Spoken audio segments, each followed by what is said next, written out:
नमस्कार दोस्तों, आप देख रहे हैं एसएससी हब।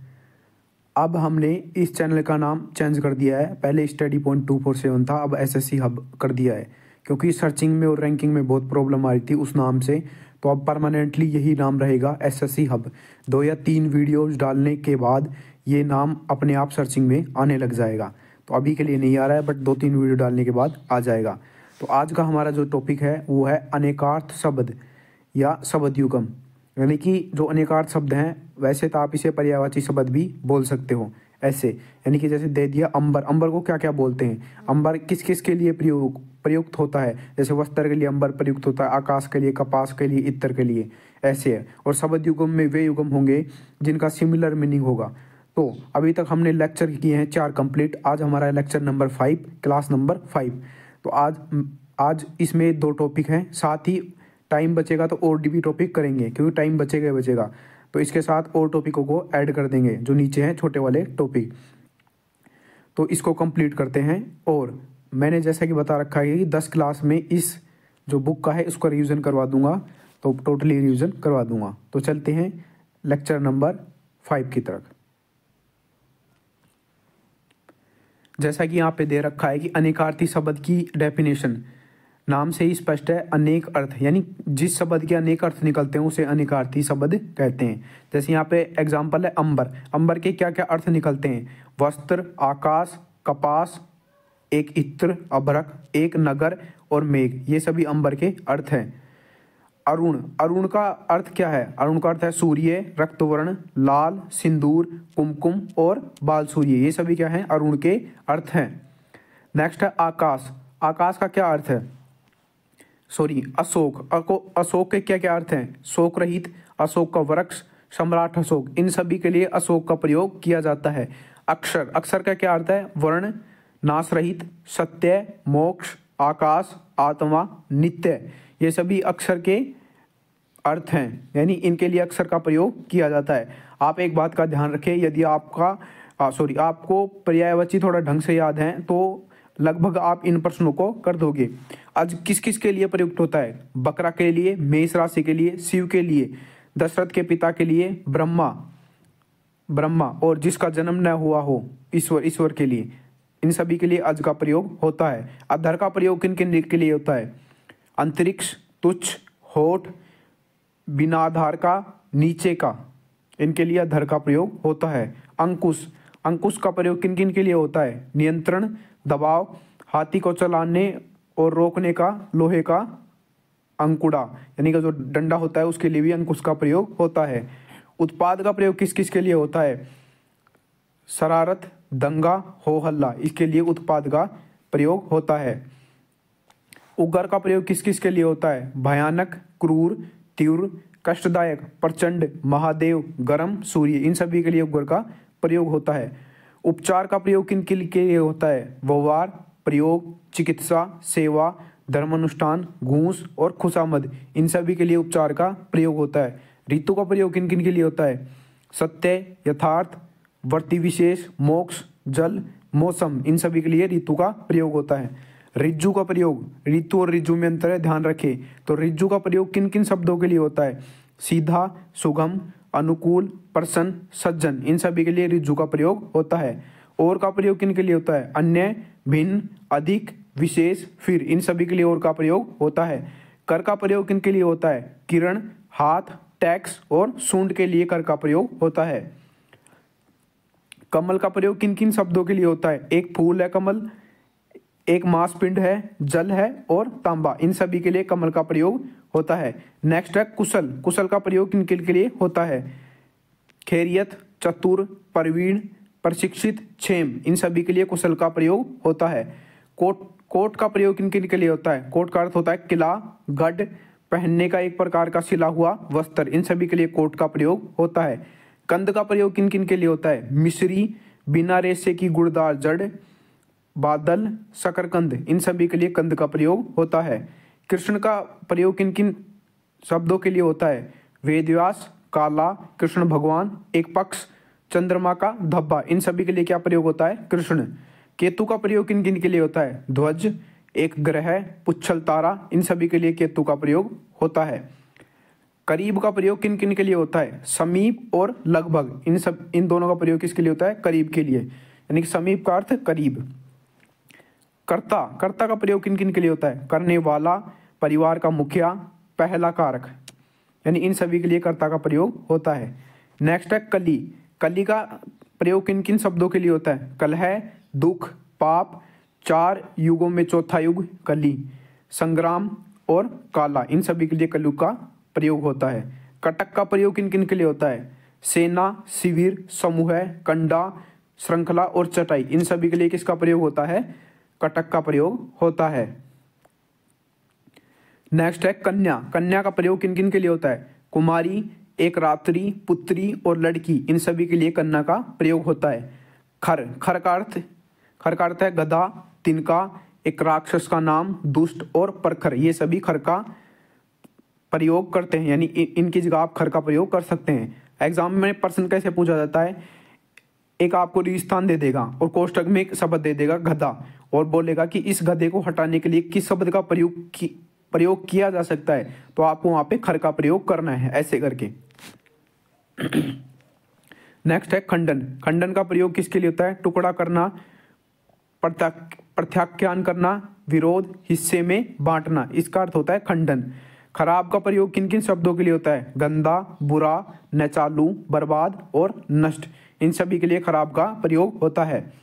ग्रहण का प्रयोग किस किस के लिए होता है? लेना, पकड़ना, सूर्य चंद्र पर राहु केतु का प्रभाव, इन सभी के लिए ग्रहण का प्रयोग होता है। गति, गति का प्रयोग किसके लिए होता है? हालत, मोक्ष, चाल, रफ्तार, रीति, स्पंदन, वेश, इन सभी के लिए गति का प्रयोग होता है। गंदा का प्रयोग किन किन के लिए होता है? बुरा, अश्लील, मैला, घृणित, अशुद्ध, इन सभी के लिए गंदा का प्रयोग होता है। नेक्स्ट है ग्रह। ग्रह का प्रयोग किन किन के लिए होता है? ग्रह का प्रयोग होता है तारे, 9 की संख्या, अनुग्रह, कृपा और राहु, इन सभी के लिए ग्रह का प्रयोग होता है। गोपाल का प्रयोग किन के लिए होता है? गाय पालने वाला, कृष्ण, गवाला, किसी लड़के का नाम भी हो सकता है गोपाल। घट का प्रयोग किन के लिए होता है? शरीर, घड़ा, कम। घात का प्रयोग किन किन के लिए होता है? चोट, हत्या, गुणनफल, दाव, अवसर, इन सभी के लिए क्या होता है? घात का प्रयोग। घोड़े का प्रयोग किस किस के लिए होता है? एक पशु, बंदूक का खटका, शतरंज का एक मोहरा, इनके लिए घोड़े का प्रयोग होता है। चपला, बिजली, चंचल स्त्री, लक्ष्मी और वेश्या, इन सभी के लिए क्या होता है? चपला का प्रयोग होता है। चटकना का प्रयोग किन किन के लिए होता है? फूटना, खिलना, रुष्ट होना, चटपट करना, इन सभी के लिए क्या होता है? चटकना का प्रयोग होता है। नेक्स्ट है चाप। चाप का प्रयोग किन के लिए होता है? परिधि का आधा भाग, आलू की टिकिया, दबाव और धनुष, इन सभी के लिए चाप का प्रयोग होता है। नेक्स्ट है जन। जन का प्रयोग किन के लिए होता है? लोग, प्रजा, गंवार, अनुचर और समूह, इन सभी के लिए जन का प्रयोग होता है। नेक्स्ट है जलज। जलज का प्रयोग किन के लिए होता है? कमल, मोती, मछली, चंद्रमा, शेवार, शंख, इन सभी के लिए जलज का प्रयोग होता है। नेक्स्ट है जरा। जरा का प्रयोग किन के लिए होता है? थोड़ा, बुढ़ापा, इन सभी के लिए जरा का प्रयोग होता है। नेक्स्ट है ठाकुर। ठाकुर का प्रयोग किसके लिए होता है? देवता के लिए, ईश्वर, मालिक, क्षत्रिय, नाई, सरदार और जमींदार, इन सभी के लिए ठाकुर का प्रयोग होता है। ये सभी अलग अलग राज्यों में ठाकुर का प्रयोग करते हैं। जैसे हरियाणा में नाई को वहाँ पे ठाकुर बोलते हैं, जबकि राजस्थान में क्षत्रियों को ठाकुर बोला जाता है। ऐसे अलग अलग जगह पे ठाकुर का प्रयोग होता है, अलग अलग जातियों या देवता, ईश्वर, मालिक के लिए भी। डूबना का प्रयोग किसके लिए होता है? अस्त होना, पानी के नीचे जाना, नष्ट होना, समाप्त होना। नेक्स्ट है तरंग। तरंग का प्रयोग किसके लिए होता है? लहर, उमंग, स्वर, लहरी, इन सभी के लिए क्या होता है? तरंग का प्रयोग होता है।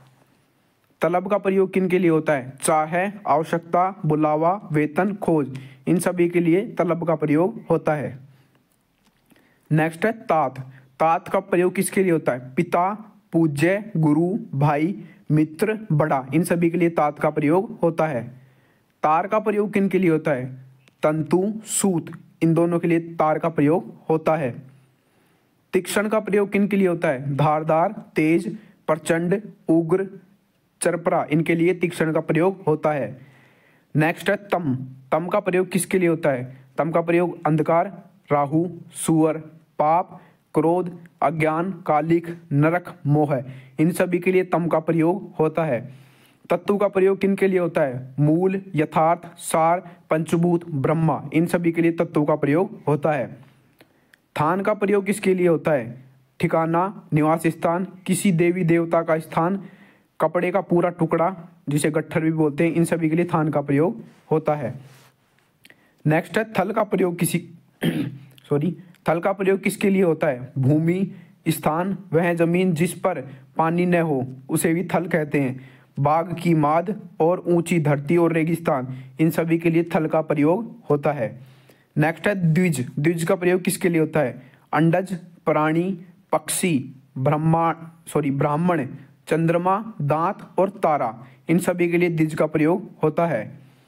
धात्री का प्रयोग किन शब्दों के लिए होता है? माता, पृथ्वी, उपमाता, धाय, वह स्त्री जो किसी शिशु को स्तनपान कराए एवं उसका लालन पोषण करे, उसके लिए धात्री का प्रयोग होता है।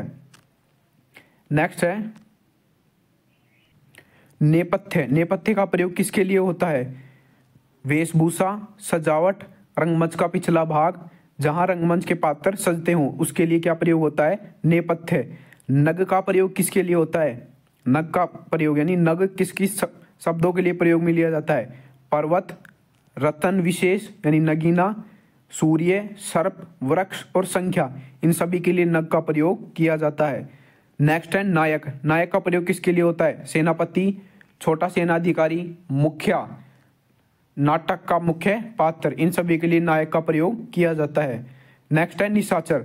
निशाचर का प्रयोग किसके लिए किया जाता है? चोर, उल्लू, प्रेत, राक्षस, चक्रवाक, या यहाँ पे चक्रवात भी हो सकता था, रात में निकलने वाला गीदड़, सर्प, इन सभी के लिए निशाचर का प्रयोग होता है। पोत का प्रयोग किन किन के लिए होता है? जहाज, बच्चा, वस्त्र, गुड़िया, इन सभी के लिए पोत का प्रयोग होता है। पट का प्रयोग किन किन के लिए होता है? कपड़ा, पर्दा, देव मंदिर की किवाड़, गिरने अथवा मारने का शब्द भी पट होता है, जैसे बोलते हैं ना पट से मार दिया, वैसे। पति के लिए, ये जो पति शब्द है इसका प्रयोग किन किन के लिए होता है? स्वामी, दूल्हा, ईश्वर, प्रतिष्ठा, इन सभी के लिए पति शब्द का प्रयोग किया जाता है। नेक्स्ट है पत्र। पत्र शब्द का प्रयोग किसके लिए होता है? किसी वृक्ष का पत्ता, चिट्ठी, पंख, समाचार पत्र, लिखा हुआ कागज, इन सभी के लिए पत्र का प्रयोग किया जाता है। नेक्स्ट है पतंग। पतंग का प्रयोग किस किस के लिए किया जाता है? सूर्य, पक्षी, गुड्डी, फतिंगा, नाव, कनकोआ, शरीर, इन सभी के लिए पतंग का प्रयोग किया जाता है। पतंग के प्रयोग में ये सभी जो शब्द दे रखे हैं वो थोड़े कठिन है, एक बार और देख लेना इनको वीडियो को पॉज करके। पारावार। पारावार शब्द किसके लिए प्रयोग किया जाता है? समुंदर, हद और सीमा, इनके लिए पारावार शब्द का प्रयोग किया जाता है। पर शब्द का प्रयोग किसके लिए? पंख, ऊपर, दूसरा, किंतु, पराया, परवर्त, इन सभी के लिए पर का प्रयोग किया जाता है। बढ़ना का प्रयोग किसके लिए होता है? उन्नत होना, अधिक होना और आगे चलना, विस्तार, परिणाम से अधिक होना, इन शब्द का प्रयोग किसके लिए किया जाता है? बढ़ना के लिए। बहना शब्द का प्रयोग किसके लिए किया जाता है? अधिक व्यय होना, नष्ट होना, पानी का चलते रहना, इन सभी का प्रयोग बहना शब्द के लिए किया जाता है। नेक्स्ट है बलि। बलि शब्द का प्रयोग किन किन के लिए किया जाता है? राजा बलि, उपहार, बलिदान, चढ़ावा, कर। नेक्स्ट है बहार शब्द का प्रयोग किन किन शब्दों के लिए किया जाता है? वसंत ऋतु, आनंद, एक राग विशेष, प्रफुल्लता, शोभा, इन सभी के लिए बहार शब्द का प्रयोग किया जाता है। मधु का प्रयोग किसके लिए किया जाता है? शराब, मदिरा, वसंत ऋतु, शहद, चैत्र मास, मीठा, फूल का रस, अमृत, इन सभी के लिए मधु शब्द का प्रयोग किया जाता है। नेक्स्ट है मूक। मूक शब्द का प्रयोग किन के लिए किया जाता है? चुप, विवश, अवाक और गूंगा, इन सभी के लिए मूक शब्द का प्रयोग किया जाता है। मोहर शब्द का प्रयोग किन के लिए किया जाता है? असरफी, छाप या ठप्पा, इन सभी के लिए मोहर शब्द का प्रयोग किया जाता है। नेक्स्ट है मानस। मानस शब्द का प्रयोग किन के लिए किया जाता है? मनुष्य, मन, कामदेव, दूत, मन में उत्पन्न और मानसरोवर, इन सभी के लिए क्या किया जाता है? मानस शब्द का प्रयोग किया जाता है। नेक्स्ट है योग। योग शब्द का प्रयोग किन के लिए किया जाता है? मेल, लगाव, ध्यान, कुल, जोड़, शुभ काल, मन की साधना और विधि के लिए योग शब्द का प्रयोग किया जाता है। रश्मि शब्द का प्रयोग किन के लिए किया जाता है? किरण, डोरी, घोड़े की लगाम, फलक के रोए, इन सभी के लिए रश्मि शब्द का प्रयोग किया जाता है। रंग का प्रयोग किन के लिए किया जाता है? वर्ण, शोभा, मनोविनोद, रोब, नाच गाना, ढंग, मन की उमंग और दशा, इन सभी के लिए रंग का प्रयोग किया जाता है। लगना का प्रयोग किसके लिए किया जाता है? सटना, जुड़ना, चिपकना, चुभना, नियुक्त होना, आरंभ करना, इन सभी के लिए लगना का प्रयोग किया जाता है। नेक्स्ट है विषय। विषय का प्रयोग किन के लिए किया जाता है? भोग विलास, प्रसंग, भौतिक पदार्थ, विवेचनार्थ बात, इन सभी के लिए विषय शब्द का प्रयोग किया जाता है। वर्ण, वापस आया है वर्ण। वर्ण शब्द का प्रयोग किन के लिए किया जाता है? अक्षर, रंग, जाति, शब्द, सोना, रूप, चातुर्वर्ण जो ऋग्वेद में दिए गए हैं, ब्राह्मण, क्षत्रिय, वैश्य और शूद्र, इन वर्णों इनके लिए भी क्या किया जाता है? वर्ण शब्द का प्रयोग किया जाता है। नेक्स्ट है वर। वर शब्द का प्रयोग किन के लिए किया जाता है? दूल्हा, श्रेष्ठ, वर्ण करने योग्य, वरदान, आशीर्वाद, पति, मनोरथ, सिद्धि, इन सभी के लिए वर शब्द का प्रयोग किया जाता है। नेक्स्ट है विभूति। विभूति शब्द का प्रयोग किन के लिए किया जाता है? वर्दी, ऐश्वर्य, बहुतायात, दिव्य शक्ति, राख, मही, माम्य पुरुष और सृष्टि, इन सभी के लिए विभूति शब्द का प्रयोग किया जाता है। नेक्स्ट है सोम। सोम का प्रयोग किन के लिए किया जाता है? एक देवता, चंद्रमा, सोमवार, कुबेर, यम, अमृत, वायु, जल और सौरभ, इन सभी के लिए सोम का प्रयोग किया जाता है। नेक्स्ट है हंस। हंस का प्रयोग किसके लिए किया जाता है? प्राण, सूर्य, आत्मा, शिव, ब्रह्मा, विष्णु, पक्षी विशेष, माया से निर्लिप्त आत्मा, इन सभी के लिए हंस का प्रयोग किया जाता है। तो फ्रेंड्स, जितने भी अनेकार्थी शब्द थे वो सभी यहाँ पे मैंने कंप्लीट रिवीजन करवा दिया है। अब जो यहाँ पे उसी में ऐड है टॉपिक शब्द युगम। शब्द युगम क्या होता है? दो लगभग समान दिखने वाले शब्द होते हैं बट उनका अर्थ अलग अलग होता है। जैसे यहाँ पे दे रखा है अगम और आगम, इनमें केवल एक आ की मात्रा का फर्क है, अगम और आगम, जबकि इन दोनों का अर्थ अलग अलग है। अगम का अर्थ है दुर्गम, यानी कि जहाँ जाना कठिन हो, और दूसरा है आगम। आगम का अर्थ होता है उत्पत्ति या शास्त्र। ऐसे शब्द यहाँ पे रिवीजन करवाऊंगा मैं जिनका अर्थ अलग अलग होता है। यहाँ पे देखते हो, यहाँ पे जो डेफिनेशन है वो भी दे रखी है कि आपने पठन पाठन या बोलचाल में बहुत से ऐसे शब्दों का जाना होगा जिनके उच्चारण तो समान होते हैं परंतु अर्थ में भिन्नता होती है। ऐसे ही शब्द को समोच्चारित भिन्नार्थी शब्द या शब्द युगम कहते हैं। तो नीचे जो टेबल दी गई है इसमें एक एक करके हम सबको कंप्लीट करेंगे। तो नेक्स्ट शब्द है अंत। एक होता है अंत और एक होता है अंत्य। अंत का अर्थ होता है समाप्त, अंत्य का अर्थ होता है नीचे का या अंतिम। नेक्स्ट है अंश, जिसमें जो स है वो आप यहाँ पे देख सकते हो, ये स, सेना वाला स, अंश यानी सेना वाले स, उसका अर्थ होता है कंधा। यहाँ पे जो अंश दे रखा है, जो शक्ति वाला स, अंश में शक्ति वाला स है, जिसका अर्थ होता है भाग या हिस्सा। आप वीडियो को जरूर देखें यदि आप सुन रहे हो तो। अनल का अर्थ होता है अग्नि और अनिल का अर्थ होता है वायु। अन्न का अर्थ होता है अनाज और अन्य का अर्थ होता है दूसरा। अनिष्ट का अर्थ होता है अशुभ या बुरा, और एक अनिष्ट ये ठेठेरा वाला और ये टे वाला टमाटर वाला, दोनों का ध्यान रखें। टमाटर वाले टे में क्या होता है? अनिष्ट, उसका अर्थ होता है बुरा और अशुभ। जो अनिष्ट होता है ठेठेरा वाला, उसका अर्थ होता है निष्ठा रहित। अवलंब, अवलंब का अर्थ होता है सहारा। अविलंब, इसका अर्थ होता है शीघ्र। अपेक्षा का अर्थ होता है इच्छा या आशा। उपेक्षा का अर्थ होता है निरादर या अवहेलना। भाई एक बार इन शब्दों को देखें जरूर, ध्यान करके, वीडियो को रोक के आप देख सकते हैं इनको। अभिज्ञ, अभिज्ञ का अर्थ होता है जानने वाला या जानकर। अनभिज्ञ का अर्थ होता है अनजान या मूर्ख। आदि, जिसमें दी छोटी है, यहाँ पे ई की मात्रा छोटी है, ध्यान रखें यहाँ पे। आदि, आदि का अर्थ क्या होता है? आरंभ या इत्यादि। जो बड़ी दी है आदि, जिसका अर्थ होता है अभ्यस्त। नेक्स्ट है आहुति। आहुति का अर्थ होता है हवन सामग्री, और आहूत, आहूत का अर्थ होता है बुलाना। नेक्स्ट है आभास। आभास का अर्थ है चमक, और अभ्यास का अर्थ है बारंबार प्रयत्न। आलोक, आलोक का अर्थ है प्रकाश, और आलोक का अर्थ है सुनसान। आलोक सुनसान, आलोक प्रकाश। आध, आध का अर्थ होता है पहला या प्रथम, और अध का अर्थ होता है आज। नेक्स्ट है आन, आन का अर्थ होता है मर्यादा या मान, अन का अर्थ होता है बगैर। आगत का अर्थ आया हुआ, और अगत, अगत का अर्थ जहां गति न हो उसे अगत कहते हैं। वीडियो को पॉज करके वापस से रिवीजन मार ले। इन शब्दों को आपको देखने से ही पता चलेगा, मैं यहाँ पे बोल रहा हूँ अच्छी बात है, बट इनको देखो जरूर। नेक्स्ट है इत्र, ये त्रय वाला, त्रिशूल वाला, इत्र यानी सुगंध या पुष्प सार। दूसरा है इत्र, ई तय और रे, उसका अर्थ होता है दूसरा।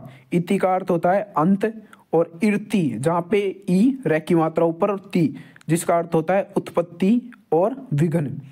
एही का अर्थ होता है सांसारिक, और दूसरा है एही, एही का अर्थ होता है इसको, ध्यान रखिएगा। एही का अर्थ सांसारिक, और एही का अर्थ इसको। और का अर्थ होता है तरफ, जिसमें एक मात्रा हो उसका अर्थ होता है तरफ, और दूसरा है और जिसमें दो मात्राएं हैं उसका अर्थ होता है एवं, तथा और अधिक। करी, करी का अर्थ होता है गज और हाथी। कीर, कीर का अर्थ होता है सुग्गा या तोता। नेक्स्ट है कंज, कंज का अर्थ होता है कमल, और दूसरा है कुंज, कुंज का अर्थ होता है बेलों का मंडल। नेक्स्ट है कांतार, कांतार का अर्थ होता है जंगल या वन। और यहाँ पे कांता, कांता का अर्थ होता है सुंदर स्त्री। कांतार, कांतार यानी जंगल, और कांता यानी सुंदर स्त्री। नेक्स्ट है गर्भ, गर्भ का अर्थ होता है पेट, और गर्व, गर्व का अर्थ होता है अहंकार। नेक्स्ट है ग्रह, जिसका अर्थ होता है घर। ग्रह नीचे जो यहाँ पे घुमावदार रह है, ध्यान रखना इस शब्दों का। घुमावदार रह में घर, और जो ग्रह ग्रह होते हैं उसमें सीधा नीचा डंडा वाला जो आधा डंडा तिरछा डंडा होता है उसमें ग्रह यानी नक्षत्र। गण, गण का अर्थ होता है समूह, और गण्य, गण्य का अर्थ होता है गिनने योग्य। नेक्स्ट है गिरी, गिरी का अर्थ होता है पर्वत या जाति। दूसरा गिरी है उसका अर्थ होता है बीज के अंदर का गूदा। दोनों में क्या अंतर है? जो गिरी है पर्वत वाला उसमें दोनों में छोटी ई की मात्रा है, छोटा गी और छोटा री, जबकि जो गिरी है जिसके बीज के अंदर का गूदा है उसमें छोटी गी है और री क्या है? बड़ी। रे के ऊपर बड़ी ई की मात्रा है, ध्यान रखना इन बातों का। गे, गे वाला गे और ये गे का अर्थ होता है गाने योग्य, और घे गे ज्ञानी वाला घे और ये जिसका अर्थ होता है जो जाना जा सके। चीर, जिसमें छोटी ई की मात्रा हो उसका अर्थ होता है प्राचीन या दीर्घकाल। बड़ी ची की मात्रा यानी चीर, उसका अर्थ होता है वस्त्र। चूर, जिसमें बड़ा ऊ की मात्रा है, चूर यानी चूर्ण या कण। और दूसरा है चूड़, जिसमें बड़ा ऊ की मात्रा है, उसका अर्थ होता है चोटी, चूड़ का अर्थ। चंपत, चंपत यानी तमाशा, और एक होता है चपत, मैं गलत बोल गया, चपत, चपत का अर्थ होता है तमाचा, यानी किसी ने चपत रख दी गाल के ऊपर, उसका अर्थ होता है तमाचा। और एक होता है चंपत, चंपत यानी गायब हो जाना। छत्र, जो छतरी वाला छह है उसमें कौन सा? जो छाता होता है उसका छत्र, छत्र का अर्थ होता है छाता। और एक होता है छत्र, दूसरा होता है जो छत्रिय वाला छत्र। ये तो आपको ध्यान आ जाएगा आराम से। छात्र, छात्र का अर्थ होता है विद्यार्थी, और एक छात्र का अर्थ होता है छत्रियों में। ये कुछ ऐसे शब्द हैं जिनमें आप अक्षरों के द्वारा भी पहचान सकते हो। दूसरा है छदम, छदम का अर्थ छल, और छंद का अर्थ कविता या पद। जरा का अर्थ है बुढ़ापा, और एक दूसरा जरा है उसका अर्थ है थोड़ा या अल्प। जो बुढ़ापे वाला है वो सिंपल है जरा, और जब दूसरा वाला है जरा जिसमें जय के नीचे जो डॉट लगा हुआ है यानी एक बिंदी लगी हुई है, फारसी वाला शब्द जिसका अर्थ है थोड़ा व अल्प। जलज, जलज का अर्थ है कमल, और जलद का अर्थ है बादल। जरठ, जरठ का अर्थ है बूढ़ा, और जठर का अर्थ है पेट। जठराग्नि भी बोलते हैं, जैसे पेट की अग्नि वो जठर है, जबकि दूसरा है जरठ बूढ़ा। जूठा, जो जूठा है जहाज वाला जय जूठा, जिसमें ऊ बड़ा है, उसका अर्थ है उच्छिष्ट भोजन या जूठा भोजन। एक जूठा दूसरा है जो झंडे वाला जय है उसमें जूठा, और उसका अर्थ है असत्यवादी। जाया, जाया यानी पत्नी, और एक दूसरा जाया है उसका अर्थ है बर्बाद। बर्बाद वाला जाया है उसमें जय के नीचे डोट है, वो फारसी वाला डोट। जिसमें जाया यानी बर्बाद डॉट वाला। झक, झक यानी सनक या धुन। दूसरा जक है, पहला तो है जय कै और दूसरा है जय ख। दूसरे वाला का अर्थ है जय, ख का अर्थ है तुच्छ कार्य। झंझट का अर्थ है लड़ाई या बखेड़ा। दूसरा है झंझर, झंझर का अर्थ है झंझर, इसका अर्थ तो यही है, आप समझ जाओगे। झंझा, झंझा का अर्थ है आंधी और झंडा का अर्थ है पताका। नेक्स्ट है टूक, टूक का अर्थ है थोड़ा और टुक, टुक सॉरी जो टुक है, टुक का अर्थ है थोड़ा और जो टूक है, टूक का अर्थ है टुकड़ा, यानी जो बड़ा वाला टू है उसका अर्थ है टुकड़ा। नेक्स्ट है ठंड, ठंड का अर्थ है शीत और दूसरा है ठूंठ, ठूंठ का अर्थ है सूखा पेड़। देखो यहाँ पे डीठ, कौन सा डे, यहाँ पे देख सकते हो कि यहाँ पे जो डे दे रखा है वो आप यहाँ पे देखिए, और एक दूसरा दे रखा है दीठ। इन दोनों का अर्थ होता है दृष्टि, जबकि यहाँ दीठ दे रखा है वो है डे ढक्कन वाला। दूसरा ध्यान रखना, जो डे ढक्कन वाला है उसका अर्थ है निडर। डे ढक्कन वाला डी ठे, उसका अर्थ होता है निडर। ढोंगी, ढोंगी का अर्थ ढोंगी का अर्थ होता है छोटी नाव, जबकि यहाँ ढोंगी दूसरा दे रखा है, कौन सा, डे ढक्कन वाला, ढक्कन वाला डे जो घुंडीदार होता है, उसका अर्थ होता है पाखंडी। तरनी, तरनी का अर्थ होता है नौका और दूसरा है तरनी, तरनी का अर्थ होता है सूर्य। जहां बड़ी मात्रा है ई की उसका अर्थ है नौका और जहां छोटी मात्रा है ई की उसका अर्थ है सूर्य। तूणी, जिसमें देखो तू ऊ, जिस तूणी में छोटी तो ई की मात्रा है और बड़ा ऊ है, तूणी, जिसका अर्थ होता है शीघ्र या तेज। यहाँ पे दूसरा है तूणी, जिसमें तू की मात्रा छोटी और जो अणे है उस पे ई की मात्रा बड़ी, जिसका अर्थ होता है तरकश। तरंग का अर्थ है लहर, तुरंग का अर्थ है घोड़ा, तिक्य का अर्थ है तीता और तिगम का अर्थ है तीक्ष्ण या परखर। तरु का अर्थ है वृक्ष, तर का अर्थ है गीला या भीगा। तुंद, तुंद का अर्थ है पेट या प्रचंड। तुंड, एक है तुंद एक है तुंड, तुंड का अर्थ है चोंच या मुख। नेक्स्ट है दिन, एक है दिन और एक है दीन। जो दिन होता है, आप जो दिन में यानी 12 घंटे का जो दिन होता है उसमें जो ई की मात्रा है वो छोटी है, जिसका अर्थ है दिवस। जो दूसरा दिन है, दिन नहीं है वो दीन है, दीन यानी बड़ी मात्रा, जिसका अर्थ होता है निर्धन व्यक्ति यानी निर्धन। दीप, छोटा दीप है दीप, जिसका अर्थ होता है हाथी और बड़ा वाला दीप है, दीप नहीं वो द्वीप है, द्वीप यानी जो बड़ी की मात्रा है उस पर जोर लगाना पड़ता है। बड़ी की मात्रा वाला उसे क्या बोलते हैं, टापू। दारू, दारू का अर्थ है छोटा जो रह है उसमें, उसका अर्थ है लकड़ी और जो बड़ा दारू वाला है, यहाँ पे आप देख रहे हैं एक जो छोटा वाला है उसमें केवल यहाँ पे रह के केवल टच कर रखी है दारू ऊ की मात्रा, जबकि बड़ा वाला ऊ है उसमें पूरी घुंडीदार रह बना रखा है दारू में, जिसका अर्थ है शराब। दसन, दसन का अर्थ है दांत और दंशन का अर्थ है डंक मारना या दांत से काटना। नेक्स्ट है द्रव, द्रव का अर्थ है रस पिघला हुआ या द्रव्य का अर्थ है पदार्थ और धन। दंश, दंश में देख लीजिए आप यहाँ पे दंश, दंश में है डंक और दस, दस में है 10 अंक। नेक्स्ट है धूरा, धूरा का अर्थ है अक्ष और जो धूर है उसका अर्थ है धूल। नेक्स्ट है नीर, नीर का अर्थ है पानी और नीड, नीड का अर्थ है घोंसला। नारी, नारी का अर्थ है स्त्री। नाड़ी, नाड़ी का अर्थ है नब्ज। नहर, नहर का अर्थ है जलमार्ग और नाहर का अर्थ है सिंह। नंदी, नंदी का अर्थ है शिव का बैल, जिसमें नंदी दी है वो बड़ा वाला है और दूसरा नंदी में दी छोटा है। नंदी, नंदी जिसका अर्थ है आनंद या प्रसन्नता। निशाकर, निशाकर का अर्थ है चंद्रमा। निशाचर, निशाचर का अर्थ है राक्षस। परुष, परुष का अर्थ है कठोर और एक है पुरुष, पुरुष का अर्थ है मनुष्य या आदमी। नेक्स्ट है फन, फन का अर्थ है कला या हुनर और एक फण, फैणे वाला, जिसका अर्थ है सांप का सिर। बलि, जिसका अर्थ है बलिदान, जिसमें छोटी ई की मात्रा है, बलि में भी छोटी और बलिदान में भी छोटी, जबकि दूसरी है बलि।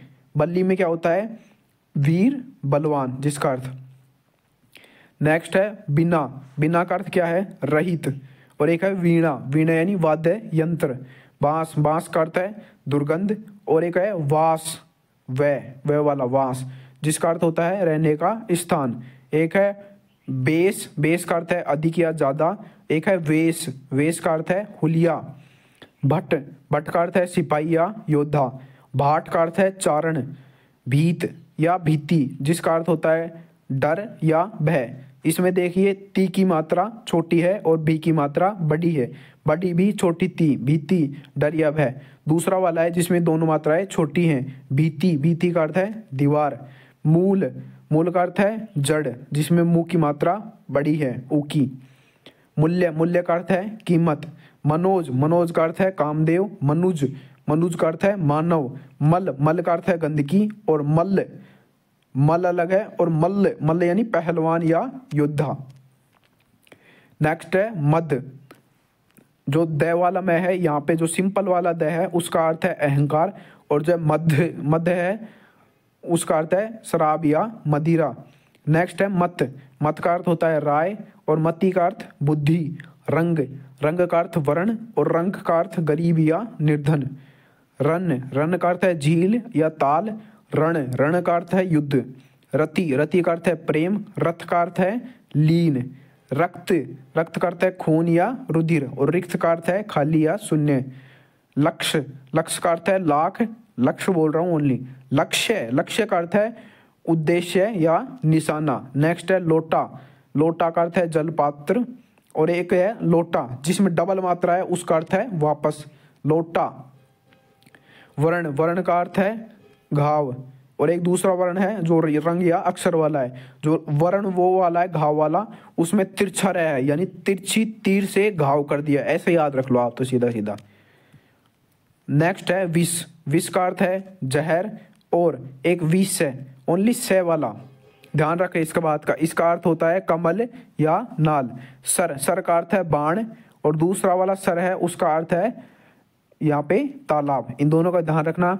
एक घुंडीदार सह वाला है, उसका अर्थ है बाण, बाण में घुंडी लग गई, ऐसे याद रख लो। सूर, सूर का अर्थ है वीर, सूरवीर में घुंडी वाला, वीर क्या होता है घुंडीदार वाला, सह वाला। और एक है सूर, जो सिंपल वाला सूर है, उसका अर्थ है सूर्य या अंधा, सूरदास वाला सह। सूची, सूची का अर्थ है पवित्र, और सची, सची का अर्थ है इंद्राणी। शशधर यानी चंद्रमा, और शशिधर यानी महादेव और शिव। सुक, जिसमें छोटा हुआ है सुक वो वाला तोता, जिसमें बड़ा हुआ है सूक, जो आदि के बाल का नुकीला हिस्सा। समझे? जो की बाल होती है उसमें जो नुकीला भाग होता है, यदि आपने कहीं फसल में देखी हो तो गेहूं या जौके में। शव, शव का अर्थ होता है यहाँ पे लाश, यहाँ पे आप देख सकते हो शव का अर्थ है लाश है। और सब, सब का अर्थ है रात। सूत, सूत का अर्थ है पुत्र या बेटा, जो छोटा वाला हुआ है उसका, और बड़ा वाला सूत है, सूत बड़ा वाला, उच्चारण बड़ा करना पड़ता है, सूत, जिसका अर्थ होता है रुई का धागा।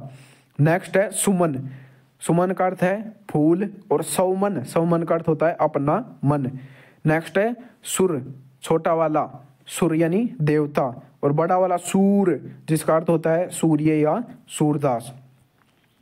नेक्स्ट है शब्द, सॉरी नेक्स्ट है हार्ड। यहाँ पे जो ड है उसके नीचे डॉट दे रखा है, जिसका हार्ड यानी हड्डी बोलते हैं ना, आपके हार्ड पांच एक हो गए हैं, ये तो हार्ड का अर्थ है हड्डी। हाट का अर्थ है बाजार। हंसमुख, हंसमुख का अर्थ है हंस का मुख, और एक होता है हसमुख, हसमुख का अर्थ होता है मजाकिया। हंसमुख में डॉट है, और जबकि हसमुख में चंद्र बिंदु है। तो ये यहाँ पे आपका जो शब्दों का टॉपिक है, यानी एक जैसे शब्द समानार्थी वाले, वो कंप्लीट हो चुके हैं। और जो एसएससी जीडी में आए हुए विगत प्रश्न हैं उनकी एक बड़ी क्लास बना दूंगा मैराथन, उसमें सभी के सभी जितने भी क्वेश्चन पूछे गए हैं आप यहाँ पे देख सकते हो, ऐसे करके सभी को करवा दूंगा। जैसे आपको यहाँ पे एक एग्जांपल देता हूँ कि निम्नलिखित में से कौन सा पत्र का अर्थ नहीं है। अब यहाँ पे देख लिए पत्र का अर्थ क्या नहीं है, तो ऐसे करके सभी के सभी को कंप्लीट करवा दूंगा। टाइम देखते हैं कितना हो चुका है भाई, अभी टाइम बच रहा है, 1 घंटे का हमने रोज बोला था, तो इसमें अभी छोटे वाले 2 टॉपिक हो सकते हैं, या एक बड़ा टॉपिक जो भी होगा अभी करवाते हैं इसमें। तो हमने यहाँ पे एक दूसरा टॉपिक चूज किया है, लिंग, वचन और कारक, इसको भी कंप्लीट करवाएंगे।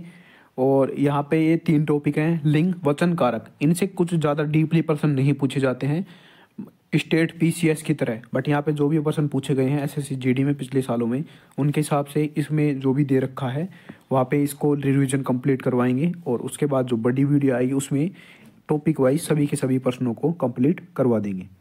तो यहाँ पे देखते हैं लिंग। सबसे पहले लिंग क्या होता है। जैसा कि हम जानते हैं कि संज्ञा किसी व्यक्ति या वस्तु का नाम होता है और उसकी कोई ना कोई जाति अवश्य होती है, चाहे वह पुरुष हो या स्त्री हो, और वस्तु की उस जाति के बोध को ही लिंग कहते हैं। अर्थात संज्ञा के उस रूप को जिससे वस्तु या व्यक्ति के पुरुष या स्त्री होने का बोध हो, उसे ही लिंग कहते हैं। हिंदी में दो ही हैं, स्त्रीलिंग और पुल्लिंग, जबकि संस्कृत में इन्हें 3 से पहचाना जाता है, स्त्रीलिंग, पुल्लिंग और नपुंसक। यानी तीसरा है वो केवल नॉन लिविंग वस्तुओं यानी निर्जीव वस्तुओं के लिए भी प्रयोग किया जाता है। जैसा कि आप यहाँ पे देख सकते हो, कुर्सी, प्याली, शेर, कोआ, पेड़, लोटा, कलम इत्यादि, ये सभी लिंग के यहाँ पे हिंदी में 2 टाइप दे रखे हैं, पुल्लिंग और स्त्रीलिंग। जबकि संस्कृत में उभयलिंग भी दे रखा है, जैसे मंत्री, डॉक्टर, प्रधानमंत्री, मैनेजर, इंजीनियर आदि, ये सभी तीसरा टाइप है संस्कृत में। यहाँ पे देख सकते हो हिंदी में 2 ही हैं, पुल्लिंग और स्त्रीलिंग। हिंदी में नपुंसक लिंग को स्थान नहीं दिया गया है। प्रयोग के आधार पर लिंग यहाँ पे प्रयोग करके दिखा रहे हैं। अब देखिए यहाँ पे जो ये है, इसमें क्वेश्चन क्या देता है, इसमें लिंग की पहचान कीजिए। एक सेंटेंस दे देगा, यह मेरी पुस्तक है, तो मेरी के नीचे यहाँ पे अंडरलाइन कर देगा और साथ में पूछेगा कि इसमें कौन सी लिंग का प्रयोग हुआ है, तो मेरी का अर्थ है स्त्रीलिंग। यहाँ पे आपको उन शब्दों को ध्यान रखना होगा जिनमें पुल्लिंग और स्त्रीलिंग का प्रयोग होता है। जैसे मेरा में क्या होगा, पुल्लिंग, और मेरी में स्त्रीलिंग। जैसे किताबें अच्छी हैं, ग्रंथ अच्छा है, अच्छी मतलब स्त्रीलिंग, अच्छा मतलब पुल्लिंग। कई राज्यों में भाषाएं कुछ ऐसा प्रयोग करते हैं, या कुछ लड़कियां लड़कों जैसे बात करती हैं और कुछ लड़के कुछ लड़के लड़कियां जैसे बात करते हैं। यह तो मेरी है, तो भाई उनसे रिक्वेस्ट है आप इन शब्दों का थोड़ा ध्यान रखें, नहीं तो आप अपने मनोभाव से इन प्रश्नों को गलत कर दोगे। नेक्स्ट है विशेषण का प्रयोग, यह किताबें अच्छी हैं, तो यहाँ पे स्त्रीलिंग है, ग्रंथ अच्छा है, पुल्लिंग है। क्रिया का प्रयोग, किताब खो गई है, खो गई यानी गई, जो यहाँ पे ई की मात्रा दे रखी है यहाँ पर स्त्रीलिंग, जबकि ग्रंथ खो गया है उसका अर्थ है पुल्लिंग। यहाँ पे आप देख सकते हो। यहाँ पे आप कारक चिन्हों में भी पुल्लिंग स्त्रीलिंग को पहचान सकते हो। का यानी पुल्लिंग और की यानी स्त्रीलिंग। मोहन की किताब यानी स्त्रीलिंग यहाँ पे प्रयुक्त हो रही है। तो पुल्लिंग में पुरुष जाति का बोध पुल्लिंग, और यहाँ पे स्त्री जाति का प्रयोग स्त्रीलिंग। या पुल्लिंग शब्दों की पहचान, महानगरों के नाम में पुल्लिंग होता है। यहाँ पे आप देख सकते हैं प्रशांत महासागर, हिंद महासागर, महासागर है यहाँ पे, अटलांटिक महासागर, ये सभी क्या है, पुल्लिंग है।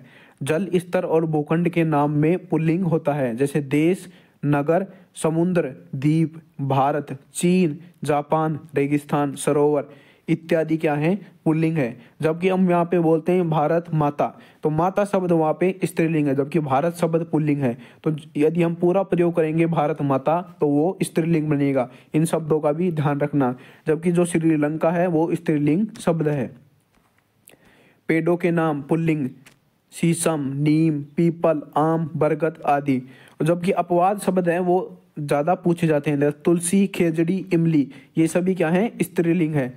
नेक्स्ट है ग्रह और तारों के नाम, मंगल, शनि, चंद्रमा, बुध, शुक्र, राहु, केतु इत्यादि शब्द क्या है, पुल्लिंग है। जबकि अपवाद क्या है, स्त्रीलिंग, क्या है, पृथ्वी, पृथ्वी क्या है, स्त्रीलिंग। अनाजों के नाम पुल्लिंग होते हैं, जैसे गेहूं, चना, जौ, बाजरा, चावल, ये सभी क्या है, पुल्लिंग है। जवार नहीं, गेहूं, चना, जौ, बाजरा, चावल, ये सभी पुल्लिंग है। और जबकि अपवाद में क्या है, ज्वार, मक्का, सरसों, अरहर, ये सभी स्त्रीलिंग है। आपको लगेगा कि मक्का तो पुल्लिंग है, लेकिन मक्का को स्त्रीलिंग माना गया है। धातु और रत्नों के नाम, भाई ये जो अपवाद दे रखे हैं इनको जरूर से जरूर याद करना। यहाँ पे देखो, सोना, तांबा, लोहा, हीरा, मोती, मोती क्या है, पुल्लिंग ही है यहाँ पे। पन्ना, मूंगा, ये सभी पुल्लिंग है। जबकि स्त्रीलिंग में क्या है, चांदी और मणि, ये दोनों स्त्रीलिंग है। वार, वार और महीनों के नाम, सोमवार, रविवार, मार्च, अप्रैल, चैत्र, आषाढ़, जून, ये सभी पुल्लिंग है। जबकि स्त्रीलिंग क्या है, जनवरी, फरवरी, मई, जुलाई, ये क्या है, स्त्रीलिंग है। वर्णमाला के अक्षर प्राय पुल्लिंग होते हैं, जैसे एस, ए, आ, उ, ए, ये सभी क्या है, पुल्लिंग है। जबकि स्त्रीलिंग में क्या है, छोटी ई, बड़ी ई और री, ये स्त्रीलिंग शब्द है। द्रव या पदार्थ का नाम पुल्लिंग होता है। यहाँ पे आप देख सकते हो पानी, दूध, तेल, घी, जूस, शरबत, दही, ये सभी क्या है, पुल्लिंग है। जबकि आप दही को क्या मानोगे, स्त्रीलिंग, ये जबकि पुल्लिंग है। और पुल्लिंग क्या क्या है, सॉरी स्त्रीलिंग कौन कौन सा है, चाय, लस्सी, शराब, कॉफी, ये सभी क्या है, स्त्रीलिंग है। पर्वतों का नाम यानी विंध्याचल, हिमाचल, रोकी, अरावली, ये सभी क्या है, पुल्लिंग है। शरीर के अवयव जिसमें से ये पुल्लिंग मैं बताता हूँ आपको, मुंह, कान, गला, हाथ, पैर, मस्तक, दांत, ये सभी पुल्लिंग है। जबकि स्त्रीलिंग कौन से हैं, गर्दन, चोटी, कमर और नाक, ये सभी क्या है, स्त्रीलिंग शब्द हैं। यहाँ पे कुछ प्रत्यय वाले शब्द दे रखे हैं जो पुल्लिंग है। जिस प्रत्यय में ना, आओ, पन, तव, आपा ये शब्द हों वे पुल्लिंग होंगे। जैसे जागना, सोना, हंसना, तनाव, बहाव, सीधापन, बचपन, मोटापा, बुढ़ापा, मानवत्व और महत्व, ये सभी पुल्लिंग है। जैसे त्योहार, त्योहार दे रखे हैं, त्योहारों के सामूहिक रूप से पुल्लिंग होते हैं, जबकि व्यक्तिगत रूप से त्योहारों का लिंग परिवर्तित हो जाता है। जैसे दीपावली आ गई, होली आ गई, दशहरा आ गया, ईद आ गई। यहाँ पे आप देख सकते हो आ गई और आ गया दोनों में फर्क है। नेक्स्ट है स्त्रीलिंग शब्द, यानी जिस शब्दों में स्त्री जाति का बोध होता हो वो स्त्रीलिंग शब्द हैं। यहाँ पे आप देख सकते हो नदी और झीलों का नाम क्या है, ये सभी स्त्रीलिंग है। गंगा, यमुना, सरयू, तापी, ताप्ती, डल, चिल्का, ये सभी क्या है, स्त्रीलिंग है। जबकि अपवाद में क्या है, अपवाद में सोन, सिंधु और ब्रह्मपुत्र, ये सभी पुल्लिंग है। तिथियों के नाम और नक्षत्रों के नाम, ये क्या है, ये स्त्रीलिंग है। प्रथमा, द्वितीया, तृतीया, पूर्णिमा, अमावस्या, रोहिणी, अश्विनी, ये सभी क्या है, स्त्रीलिंग है। ऋतुओं के नाम, ये सभी स्त्रीलिंग है। बसंत ऋतु, शरद ऋतु, ग्रीष्म ऋतु, ये सभी स्त्रीलिंग है। भाषाएं, बोलियां और लिपियां प्राय स्त्रीलिंग होती हैं, जैसे हिंदी, अंग्रेजी, संस्कृत, ब्रज, भोजपुरी, अवधी, देवनागरी, अरबी, फारसी और ब्राह्मी, ये सभी स्त्रीलिंग हैं। आहारों के नाम स्त्रीलिंग होते हैं, जैसे पूड़ी, सब्जी, रोटी, खिचड़ी, चटनी, दाल, खीर, टिक्की और आदि, ये सभी क्या है, स्त्रीलिंग है। जबकि पुल्लिंग में क्या क्या शामिल है, सलाद, दलिया, पराठा, ये पुल्लिंग में शामिल है। किराए की वस्तुएं प्राय स्त्रीलिंग होती हैं। किराए मतलब जैसे सौंफ, हल्दी, इलायची, लौंग, हींग और काली मिर्च। जबकि इनमें अपवाद क्या है, जीरा पुल्लिंग है, नमक पुल्लिंग है, जायफल पुल्लिंग है। यहाँ पे देख सकते हो कि टे, आई, वट, हट, आस, जिनके यानी शब्दों के अंत में इनका प्रयोग होता हो तो वे शब्द प्रत्यय होते हैं। और इन वाले प्रत्ययों में क्या होता है, स्त्रीलिंग, जैसे खाट, मिठाई, खटाई, कढ़ाई, बनावट, सजावट, मुस्कुराहट, चिकनाहट, मिठास, खटास, ये सभी क्या है, स्त्रीलिंग शब्द हैं। ये जो लिंग वाला टॉपिक था उसकी थ्योरी कंप्लीट हो चुकी है, हमने रिवीजन करवा दिया है। नेक्स्ट है वचन वाला टॉपिक। भाई दो ही वचन होते हैं सीधा सीधा, एक तो एक वचन और एक बहुवचन। यहाँ पे दे रखा है, जहाँ पे आप देख सकते हो, अर्थात संज्ञा सर्वनाम क्रिया विशेषण के रूप में एक या अधिक संख्या बोध ही वचन कहलाता है। या जहाँ पे एक हो एक वचन, एक से अधिक हो बहुवचन। तो उदाहरण द्वारा यहाँ पे आपको दिखाते हैं। यहाँ पे आप देख सकते हो एक वचन, जिस विकारी शब्द के कारण किसी व्यक्ति, वस्तु, प्राणी, पदार्थ का एक होने का बोध हो, यानी एक है भाई, ज्यादा नहीं है, एक वचन है। नदी, लड़का, माला, गधा, बच्चा, घोड़ा, ये सभी क्या है, एक वचन है। पुस्तक अच्छी है, एक वचन। गधा बेटा है, यहाँ गधा एक वचन है। जबकि बहुवचन में क्या होता है, एक से अधिक प्राणी, वस्तु या पदार्थ होने का बोध होता है। जैसे नदियाँ, लड़के, मालाएं, गधे, बच्चे, घोड़े, यहाँ पे एक से अधिक का बोध हो रहा है, ये बहुवचन है। जैसे पुस्तकें बहुत मोटी हैं, बहुवचन का प्रयोग हो रहा है, पुस्तकें। गायें दौड़ रही हैं, गाय का प्रयोग क्या हो रहा है, बहुवचन के लिए। वे शब्द जो सदा एक वचन रहते हैं, यानी इनका थोड़ा ध्यान रखिएगा। जनता, ये भाई एक वचन में आता है। अपवाद वाले ही शब्द एग्जाम में आते हैं। जनता, आग, पानी, वर्षा, दूध, सोना, लोहा, तांबा, घी, तेल, दही, क्रोध और सत्य ये सभी एक वचन हैं, जबकि वे शब्द जो हमेशा बहुवचन रहते हैं, अपवादों का ध्यान रखना, दोबारा बता रहा हूं, हस्ताक्षर, प्राण, अनेक, आंसू, दाम, लोग, दर्शन, रोंगटे, नेत्र, समाचार, अक्षत, होश और तेवर ये सभी क्या हैं? बहुवचन हैं। तो वचन वाला भी यहाँ पे कंप्लीट हो चुका है। अब है कारक। यहाँ पे कारक को कंप्लीट करके इस क्लास को यहीं पे एंड करेंगे। तो कारक क्या है? कारक का अर्थ होता है संज्ञा या सर्वनाम के जिस रूप में वाक्य के शब्दों के साथ उनके संबंध का बोध हो, उस रूप को कारक कहते हैं। यहाँ पे बताया गया है कि वाक्य में प्रयुक्त शब्द आपस में संबंध होते हैं, उनके अर्थ में संबंध की सार्थकता बताने का कार्य कौन करता है? कारक करता है। या आप यहाँ पे देख सकते हो कि राजन शैली दिखाता है, और यहाँ पे कारक का प्रयोग हो तो यहाँ पे क्या रहा है? राजन शैली को दिखाता है, यानी क्या दिखाता है? कुछ न कुछ तो दिखाता ही है शैली को। या नीरज भीड़ से अलग हो गया, नीरज भीड़ अलग हो गया, ये अच्छा नहीं लग रहा है शब्द बिना कारक के। नीरज भीड़ अलग हो गया, नीरज भीड़ से अलग हो गया, यहाँ पे आप देख सकते हो। यहाँ पे बता रखा है कि संज्ञा सर्वनाम के जिस रूप से उसका संबंध वाक्य के किसी दूसरे शब्द के साथ किया जाए वह कारक कहलाता है। यानी कि शब्दों के मध्य संबंध बनाना कारक का सीधा सीधा मतलब है। यहाँ पे आप देख सकते हो, यहाँ पे कारक दे रखे हैं, जैसे ने, को, से, के, ये सभी क्या हैं? दो शब्दों के बीच में संबंध प्रकट करते हैं। जैसे सीधा सीधा कारक को याद रखने का है, कर्ता ने, कर्म को, करण से, करण, ऐसे करके ये सारे के सारे कारक यहाँ पे दे रखे हैं। यहाँ पे इसको छोटा करता हूँ। अब आप सीधा सीधा ऐसे याद मत कीजिए, कोई ट्रिक नहीं है, कोई ऐसे देखो, आप सीधा रट लो इसको। कर्ता ने, कर्म को, करण से, संप्रदान के लिए, अपादान से, संबंध का अधिकरण में संबोधन है, ऐसे याद करो। तो आपका ये जो बीच में जिसमें डबल डबल आ रहे हैं ये भी याद हो जाएंगे एक दो बार रिविजन करने पर।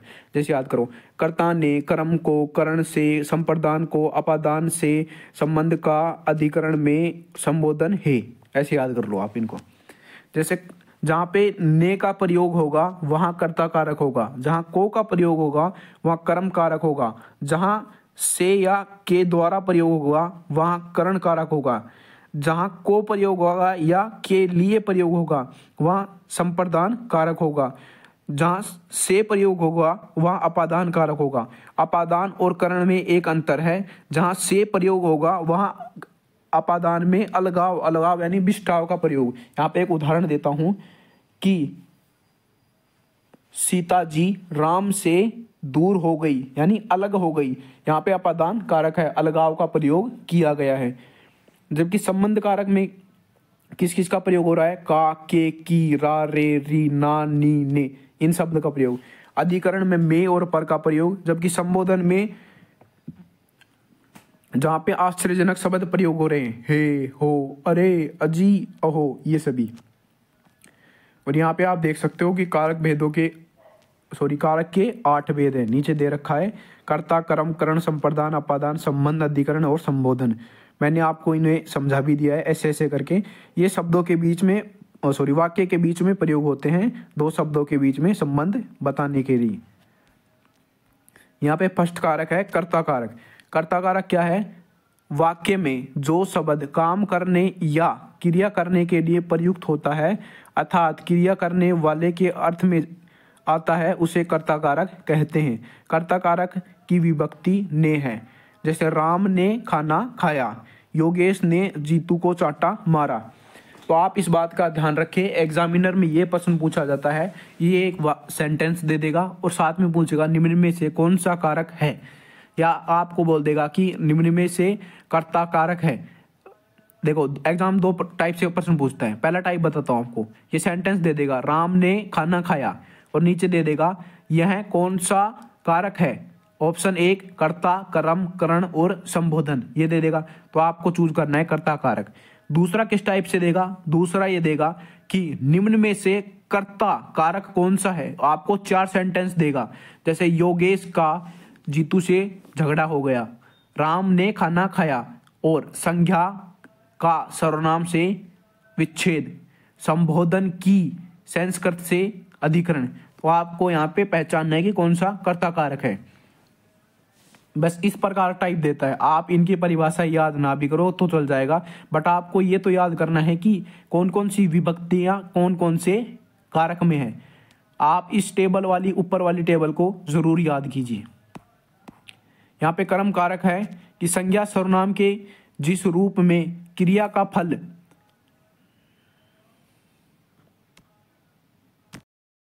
यहाँ पे आप देख सकते हो कि कर्म कारक, कर्म कारक क्या है कि संज्ञा तथा सर्वनाम के जिस रूप पर क्रिया का फल पड़ता है उसे कर्म कारक कहते हैं। ये आप ध्यान रखें कि गोपाल ने सीमा को मारा, रामू ने घोड़े को पानी पिलाया, माँ ने बच्चे को खाना खिलाया, अध्यापक छात्रों को पीटता है।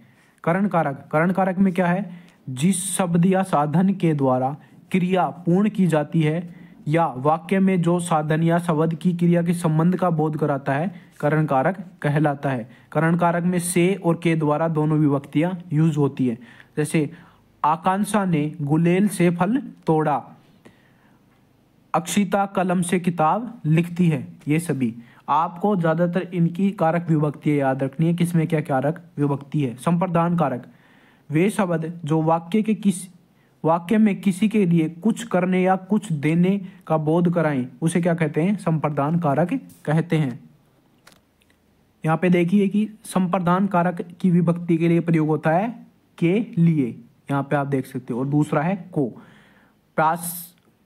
प्यासों को जल देना चाहिए, विशाल बच्चे के लिए गेंद लाओ, राजन लाडो के लिए चॉकलेट लाता है। ये सभी प्रयोग होते हैं। नेक्स्ट है अपादान कारक। अपादान में क्या है, संज्ञा के जिस रूप से किसी वस्तु के अलगाव या पृथक होने का भाव प्रकट होता हो अपादान कारक कहलाता है। यानी हिमालय से गंगा निकली, यानी हिमालय से गंगा अलग हो गई, तो यहाँ अलगाव का प्रयोग किया जा रहा है। यहाँ पे से अलगाववाद का प्रतीक है। यहाँ पे से विभक्ति कारक प्रयोग किया जाता है अपादान कारक में। अंकित छत से गिरा, यानी कि छत से अलग हो गया, अंकित गिर गया। राहुल घर से बाहर आया। संबंध कारक, संबंध कारक में क्या है, संज्ञा या सर्वनाम के जिस रूप से उसका दूसरे शब्दों के साथ संबंध या जुड़ाव या प्रदर्शित हो उसे संबंध कारक कहते हैं। यानी कि नीरज का संबंध घड़ी से था तो उसके लिए नीरज की घड़ी खो गई। मोहन का भाई अच्छा है, इनके लिए कारक विभक्ति संबंध क्या है, संबंध कारक के लिए का, के, की। आप इन जो संबंध में कारक विभक्ति हैं इनको ध्यान रखिए। यहाँ पे आप देखिए नेक्स्ट है अधिकरण कारक। अधिकरण कारक में क्या है, संज्ञा या सर्वनाम के जिस रूप से क्रिया के आधार का बोध होता है उसे अधिकरण कारक कहते हैं। अधिकरण में विभक्तियां हैं में और पर। मेज पर पुस्तक है, ये क्या है, अधिकरण कारक। मुंबई में ताज होटल है, ये क्या है, अधिकरण कारक। नेक्स्ट है संबोधन कारक। यहाँ पे देखिए संबोधन कारक किसे कहते हैं, जिस शब्द से किसी को पुकारने या संबोधन करने अथवा सावधान करने का बोध हो उसे संबोधन कारक कहते हैं। जैसे इसमें विस्मयादिबोधक का भी चिन्ह का प्रयोग होता है। या आप देख रहे हैं ये डंडे के नीचे ये डॉट लगा हुआ है, ये विस्मयादिबोधक शब्द है, चिन्ह है सॉरी। तो देखिए यहाँ पे बोलता है अजी, यहाँ थोड़ा वेट करना है, यानी अजी बोलने के बाद रुकना है, फिर बोलते हो सुनते हो, ऐसे करके इन शब्दों का प्रयोग होता है। इसमें कारक विभक्तियां क्या क्या है, हे, अरे और रे, ये 3 कारक विभक्तियां यहाँ पे दे रखी हैं। तो यहाँ पे देखिए जैसे दूसरा शब्द क्या है इसमें, हे ईश्वर, फिर रुकना है थोड़ा सा, मुझ पर कृपा कीजिए, ऐसे करके ये शब्दों का बोलने में प्रयोग किया जाता है। बट आप तो वहाँ पे एग्जाम दोगे तो कारक विभक्तियां याद रखना। जैसे कि यहाँ पे देख सकते हो हिंदी में यह कर्ता से पृथक कारक माना जाता है, जबकि संस्कृत में इसे कर्ता कारक से अलग नहीं माना जाता है। संस्कृत में ये जो कारक है संबोधन कारक, ये कर्ता कारक का ही वहाँ पे काम करता है, यानी कर्ता कारक में ही इसको माना जाता है, अलग नहीं है संस्कृत में, जबकि हिंदी में यहाँ पे अलग है। अब नीचे आप देख सकते हो कि एसएससी जीडी में विगत वर्षों में प्रश्न पूछे गए हैं, उनका नीचे संकलन दिया गया है। मैंने बार बार बताया इस बात को, फिर से दोहरा देता हूँ कि ये जितने भी टॉपिक चैप्टर दे रखे हैं लगभग 16 के 16, उनमें से सभी चैप्टरों के जितने भी एसएससी जीडी में प्रश्न पूछे गए हैं 2024, 23, 22, 21, 19, 18 4-5 साल हो गए। सभी के सभी प्रश्नों का रिवीजन मैं एक बड़ी वीडियो में करवा दूंगा, जिसे आप मैराथन क्लास भी बोल सकते हो। वहाँ पे लिखा होगा SSC GD PYQ last 5 year all questions. तो वहाँ पे इन सभी को कंप्लीट करवा दूंगा। कैसे करवाऊंगा, यहाँ पे आप देख सकते हो कि मैं खालिस्तान से मैं ... में अपने परिवारों के साथ घूमने जाने वाली हूँ। बताइए कहाँ। इसका क्या होगा, गाड़ी, कल, अपनेपन या दिसंबर। ऐसे करके टोटल के टोटल मैं आपको कुछ टाइम भी दूंगा। जैसे मैंने क्वेश्चन बोला और यहाँ पे क्या किया, आपको 5 सेकंड का या 10 सेकंड का जो भी टाइम दिया, आप वहाँ पे सोच लो कि इस क्वेश्चन का क्या आंसर हो सकता है। फिर मैं वहाँ पे उसका आंसर बताऊंगा और हो सकता है तो वहाँ पे थोड़ा बहुत एक्सप्लेनेशन भी बता दूं, बट वीडियो लंबी होगी तो वहाँ पे इतना एक्सप्लेनेशन बताना संभव नहीं है। हाँ, बट जो पर्सन कठिन होगा उसका एक्सप्लेनेशन जरूर बताऊंगा वहाँ पे। तो आप यहाँ पे देख सकते हो, या टोटल जितने भी पर्सन यहाँ पे 23, 24, 22 और ये देखिए ये SSC GD में 21 फरवरी, 22 फरवरी, 27, ये टोटल जितने भी SSC GD में पर्सन दे रखे हैं। ये देखिए 2024 के भी हैं, यहाँ पे शायद 22 के भी होंगे, ये 22 के हैं बट इनमें लिख नहीं रखा है। रमा विद्यालय से घर जाती है और पेड़ से पत्ता गिरता है, यानी अलग होता है। अलगाव का प्रयोग किया जा रहा है यहाँ पे। राजा भिक्षुक को दान देता है। कर्ता ने कर्म को यानी सीधा आप वो सारणी याद रखना, कर्ता ने कर्म को करण से। तो यहाँ पे दे रखा है कि राजा ने भिक्षुक को, कर्ता के साथ क्या आएगा, कर्ता ने कर्म को मतलब कर्म कारक यहाँ पे है। तो वहाँ पे आप इसको याद रखना। तो आपके सारे के सारे जितने भी पर्सन है वो टोटल यहाँ पे हो जाएंगे। तो आज जो वीडियो थी वो आज के लिए इतना ही इस वीडियो में, क्योंकि ये जो टॉपिक था हमने कंप्लीट कर दिया है। आज का लेक्चर नंबर कंप्लीट हो चुका है। टोटल के टोटल सभी का रिवीजन करवा दिया है। धीरे धीरे करके इस SSC GD हिंदी बुक का रिवीजन करवा देंगे 10 क्लास में। शायद हो सकता है 8 या 9 क्लासों में भी हो जाए, और फिर बची हुई 1 या 2 क्लास पूरी की पूरी जो बड़ा क्लास होगा वो सारे के सारे प्रश्नों को कंपाइल करके एक क्लास में डाल देंगे। तो अभी के लिए इतना ही। आपका बहुत बहुत धन्यवाद।